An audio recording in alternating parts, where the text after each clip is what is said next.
kaj dela zdaj to? Snemamo. Moj nadimek, Mr. Simpaticos, je zelo daleč stran od 1000 km od sveta. Prihaja iz Berlina, je zaščiten z avtorskimi pravicami pri gospodu Wernerju Kiršu, ki je bil moj prvi profesionalni trener. Izhajal je najverjetneje iz treninga, kajti ko je bilo veliko krat težko, sem nekako najdel dobro voljo oziroma prostor za smeh je bil vedno prisoten. Pred dvobojem imam ful posebne priprave. Kaj pa? In to so? Ne vem, ker se ne spominjam, ker po dvoboju se nikoli ne spominjajo začetka. Oziroma pri nas je tako, da pravzaprav vsak dan je drugačen. To pomeni, da ne glede, kaj počnemo danes, se jutri ne spomnim.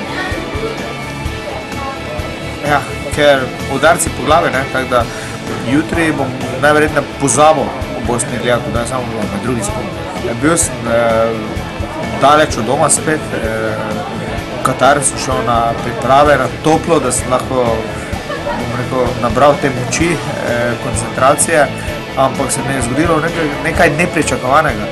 Tamam se vrnem ful pripravljen, cel teden študije in vrnem se, pristanem v Zagrebu in gleda zlomka, vse pozabim. Danes v oddaji pričakujem nepričakovano, napeto bo, zato gledajte na vse to oddajo.